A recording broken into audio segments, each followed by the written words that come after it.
Day 3 of the trial for the 3 men that murdered X was a disaster. And I say this because Trayvon, one of the gunmen, made a huge mistake. He said something to the snitch as he walked by him in the hallway. It's illegal for him to say anything to this guy because he's cooperating in the case. And the state attorney also shows pictures of the 4 men flexing the money the same day that X was murdered. The same day, yes. So the prosecutor starts to ask Robert Allen the timeline of events that happened after the murder. Now, you testified yesterday that Michael Boatwright and Trayvon Newsom were living with you during this time.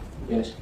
As a result of them living with you, did Michael Boatwright, starting with Michael Boatwright, have clothes and shoes and personal items and effects at your house that we see the car coming from? Yes. Did Trayvon Newsom have clothes, personal items, shoes, things like that at your house that we see the car coming from? Yes. While at your house, immediately after the homicide, did Michael Boatwright remain in the same clothing that he was in when he committed the homicide against the victim, José Boyd? No. That's a key point because the defense lawyers are all saying these guys are on camera in different clothes later on after the murder, so they couldn't have committed the murder before. Like they didn't just change their clothes. Clearly, they went inside and changed clothes. Any person with a brain would go change the clothes they were wearing. Did Trayvon Newsom remain in the same clothing that he had on at Riva Motorsports when he committed the homicide earlier that day? No. What did Trayvon Newsom change into? White t-shirt, some blue looking jeans, and some Jordans. He describing the exact fit his boys changed into. This is insane, dude. Like he's snitching on people that live with them for 3 months right now. Why then is the Dodge Journey being parked at that apartment complex as opposed to your house, which is roughly a block away across the street? Because I didn't want the car in front of my house. Why? Because it was just an emergency. Okay, so was it an attempt to evade detection? Yes. Trayvon Newsom wearing in that frame? A white t-shirt. And describe the rest of his clothing for us. Like blue jeans, and some Jordans. Looks like the other guy was a little heavier. Okay. And possibly a little shorter. Said the other guy's a little heavier and shorter because the defense lawyers are trying to say that this other guy that was at the counter inside the bike shop could be responsible for the shooting, not their client. There's so much evidence this guy was not the shooter. These lawyers are extremely desperate. Like they're trying to put the attention on every little detail besides their client. Okay, so we're looking at a picture of Dietrich Williams. So he had all of those tattoos on the day of the homicide on his face, just like that? Yes. And then we can also see some tattooing on his neck. Was that also representative of what he had on the day of the homicide? I know it's covered up right now, but can you see it clearly? It was like that on the day of the homicide? Yes. He also has some tattooing on his neck, and I can tell that it's covered up right now with his tie, but was it like that on the day of the homicide? Yes. Is that what Michael Boatwright looked on the day of the homicide? Yes. You're just telling his eyes, bro. You got some dead eyes. This man shot X for literally no reason. This guy has issues. And in particular, the day of the homicide, regarding facial hair, we saw that the gentleman that was at the counter with you at Riva Motorsports had significant goatee. Do you recall that? Yes.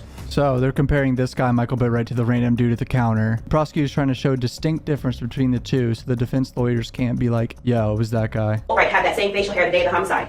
Yes. I'm now showing the jury state 7, which is you, correct? Yes. And this is what you look like on the day of the homicide? Yes. Is this also with respect to states 4, 5, 6, and 7, how all of you weighed in terms of the weight that you had on the day of the homicide? Yes.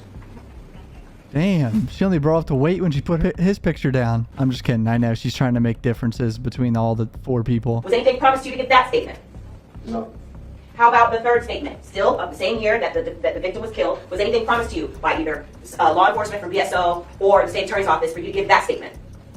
No. So she's asking him, did any of these detectives promise anything in exchange for you, snitching or admitting your guilt? And this is where it gets interesting. Trayvon Newsom, one of the gunmen, the shorter gunman, apparently saw the snitch walking by him earlier this morning and said something to him that is, trying to scare him or just angrily yelling at him. What we can hear is Mr. Newsom yell out, there he is working with the police, he's the popo. Also said, you're working with a white man now, and those are the comments.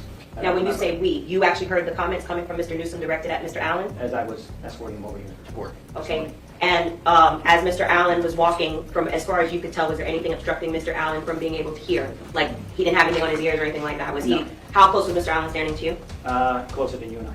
One of the defense lawyers asked him to explain the situation again pretty much, and he starts to demonstrate how they were walking down the hallway and they got yelled at by Newsom. This defense lawyer just seems like a weirdo, bro. Like he seems over dramatic. Tells the deputy, someone who's working there in the courtroom, says, "Don't approach me. I'd prefer you not approach me." As if I'm walking to you, that's where Newsom's cell was.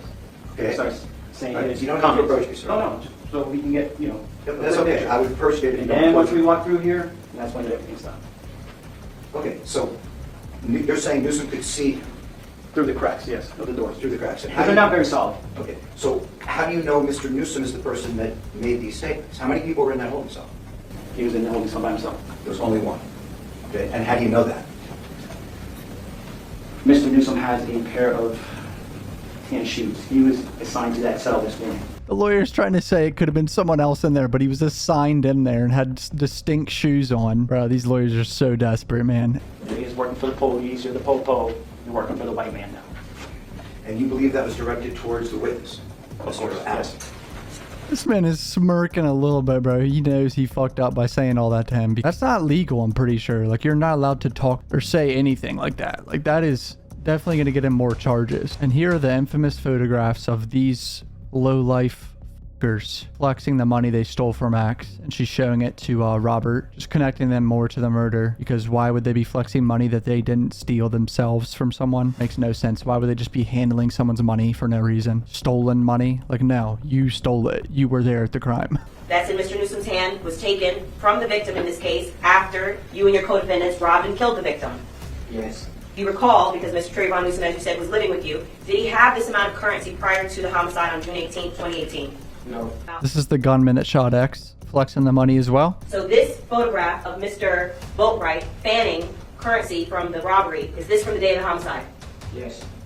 The same day. Think about how cruel that is. And that's pretty much it for day 3. I'm going to keep covering this, so if you're new, subscribe, follow me on Twitter and Instagram. Love you, boys. Peace.